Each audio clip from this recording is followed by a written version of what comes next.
പ്രതിരോധശേഷി ഏറ്റവും കൂടുതലുള്ള ജമന്തിയാണ് നാടൻ ജമന്തികൾ. മഞ്ഞയും വെള്ളയും നാടൻ ജമന്തികളുടെ അത്ര സ്മെല്ലൊന്നും ഒരു ഹൈബ്രിഡ് ഇനങ്ങൾക്കും ഇല്ല. ജമന്തിയിൽ ആദ്യമായിട്ട് മുട്ടുകൾ വരുമ്പോൾ അതെല്ലാം നുള്ളിയെടുക്കുന്നത് പുതിയ തളിരുകൾ വന്ന് ആർത്ത് കിളിർത്ത് നിറയെ പൂമുട്ടുകളുണ്ടാവും.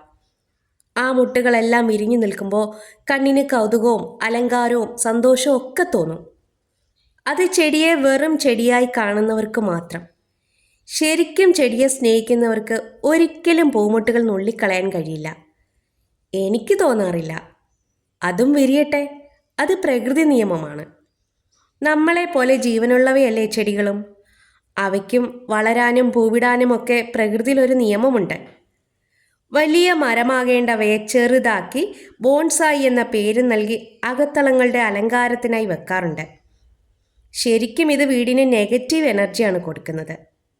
ഒരു മരത്തെയാണ് നമ്മൾ മുരടിപ്പിച്ചു വെക്കുന്നത്. ശരിയല്ലേ?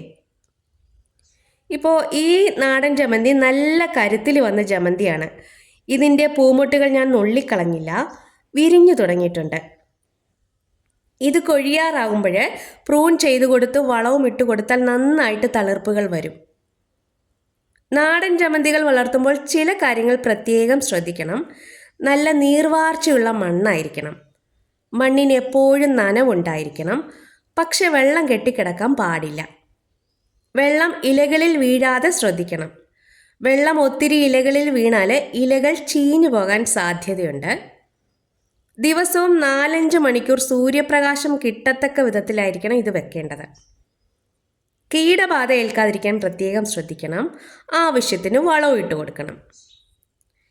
നാടൻ ജമന്തികളുടെ മറ്റൊരു പ്രത്യേകത ഇതിൻ്റെ ചുവട്ടിൽ നിന്ന് തന്നെ ഒത്തിരി കുഞ്ഞൻ തൈകൾ കിട്ടുമെന്നതാണ്.